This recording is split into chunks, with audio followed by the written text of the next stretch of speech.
Every sport needs a strong team. Collaboration and teamwork are very important in the NBA. Teams that do well are like well-oiled machines. Bad blood can destroy a team, so it's important for everyone to get along. Some players can handle it, but others can't. Even the best people can have bad blood. Because big stars have big egos, their fights may be intense. There have been many of these fights over the years, but the media's attention has made them worse and made them more important. Some are great and show how these kinds of people can mess up sports. During their lives, 8 pairs of NBA stars didn't like each other at all. Number 8. LeBron James and Mario Chalmers. James's big ego and pride have caused a lot of trouble between him and other stars over the years. Many people in the Cavs outfit are still mad at him for leaving to join the Heat, but the fact that he finally brought a championship to Cleveland has helped to erase some of their anger. But Mario Chalmers and LeBron continue to fight about the time they spent together in Miami. Some people show it differently, with James protecting Chalmers. It sounds like they fought a lot, with Chalmers getting angry about James wanting to be a good player and James putting Chalmers down a lot. They were able to win 2 titles together, but the problems didn't go away. And many people think that was a big reason why James chose to go back to Cleveland. Chalmers was then moved to the Grizzlies. There are rumors that he may join James on the Cavs, but it doesn't look like they'll be able to get past their problems. Number 7. Kevin Garnett and Wally Szczerbiak.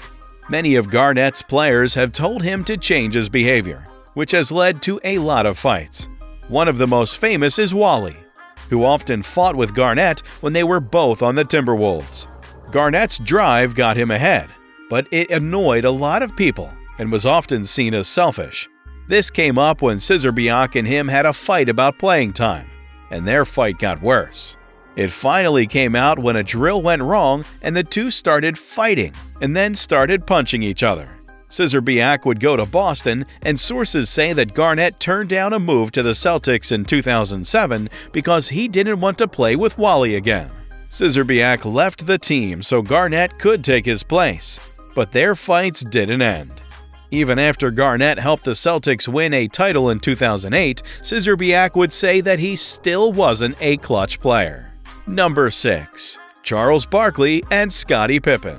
This shouldn't be a surprise, but before he joined the NBA, Barkley already had a big ego, and it only got bigger as he got better.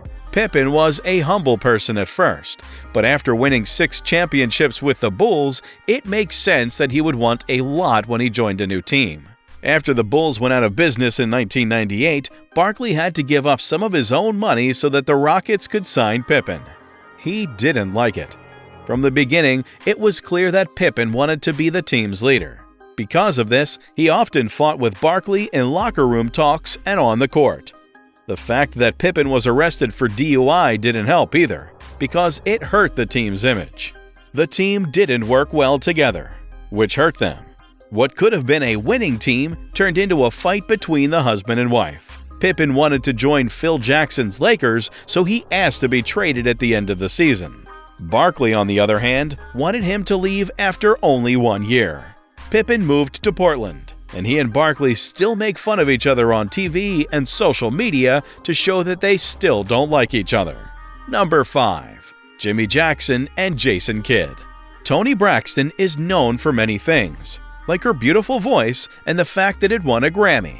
She seemed to be the main reason why Jackson and Kidd's time with the Mavericks was so tense, though. In the mid-1990s, these two guys were seen as a power couple who could help the Dallas Mavericks become a big team. But Kidd had to skip a date with Braxton in 1996 because he had to go somewhere else. Braxton ended up meeting Jackson because she was so upset. Kidd didn't like it, and the two of them got into a fight. Months later, Jackson was moved to the Nets, and the Mavericks broke up. Both men have played down or even denied that the event happened, but it is still a big deal. Others say that it was just an excuse for the men to fight because their egos were getting in the way of teamwork. It just shows how much a nice lady can do. Number 4. Kyrie Irving and Dion Waiters. Even though Irving and Waiters said that they were the best backcourt in the NBA, they were not exactly best friends. Irving was the first player the Cavs picked in the draft, and he was meant to lead the team to a long run of championships. Waiters, on the other hand, thought he was the better player. Their different opinions were soon clear in the way they played. Waiters told Irving in a locker room meeting that he was playing buddy ball with Tristan Thompson. The fight was getting worse, which was making it harder for the Cavs to keep winning. The teachers and managers did what they could, and the fact that LeBron James was there gave people hope that things might get better. Waiters finally joined the Thunder. He didn't win a championship, but it seems like he's doing much better now that he's not playing with Irving. Number 3. Gilbert Arenas and Javaris Crittenton. Arenas was known as Agent Zero because of how well he shot when it mattered, but he also had a big ego that got him into a lot of trouble. Even though Arenas' move to the Wizards was a success, it led to a major rule that limits what free agents can do. But he and Crittenton fought a lot about who should play more and who should be the leader of the team. The main thing that made them fight was that Arenas owed Crittenton money from gaming, but Gilbert wouldn't pay it. It got so bad that Arenas showed up in the locker room with guns in December 2009 and told Crittenton to pick one. Javaris shot back at Arenas by pointing his own gun at him. The NBA didn't like it when two players made a locker room look like the OK Corral. Both men were suspended for the rest of the season, and the event made them unusable to teams, so they were never the same again. It's one thing to have a fight, but it's quite another for it to almost turn into a gun battle. Number 2. Magic Johnson and Maurice Lucas. In the 1980s, the Los Angeles Lakers were the best team in the NBA. They were led by Magic Johnson, Pat Riley, and Jerry West. Even West could do stupid things, and bringing in Maurice Lucas was one of them. West gave the Suns 2 first-round picks to get Lucas, who was known as the enforcer for his tough play, because he thought the Lakers needed help with rebounds. On the other hand, LA got a prima donna who acted like the team member with the most title rings. Everyone on his team, especially Johnson, got tired of his loud mouth and need for attention. When Lucas found out he had to take a flight in coach, he threw a full-blown fit on Riley. He and Magic were always at odds with each other. At team meetings, Johnson told Lucas to shut up, but Lucas kept pushing him. Magic got off the floor and yelled at Riley, "Get him out of the game. I can't play with this MF anymore." After the Lakers lost in the Western Conference playoffs, Lucas was quickly traded to Seattle, ending one of West's worst mistakes. Number 1. Tony Parker and Brent Barry. There is an unwritten rule on every team. Don't sleep with your teammate's wife. Rarely has something like that had as big of an effect as it did on Parker and Barry. The two guys played big roles in the San Antonio Spurs' dominance in the 2000s.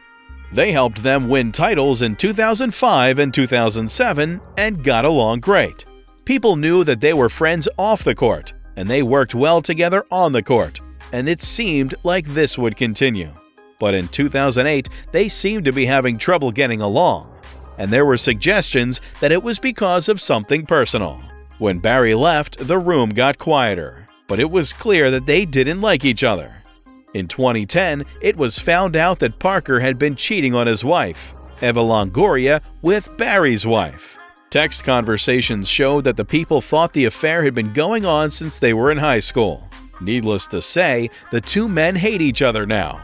And because they broke this important rule, the Spurs can no longer work together as a team. Thanks for watching this video. Stay tuned for more.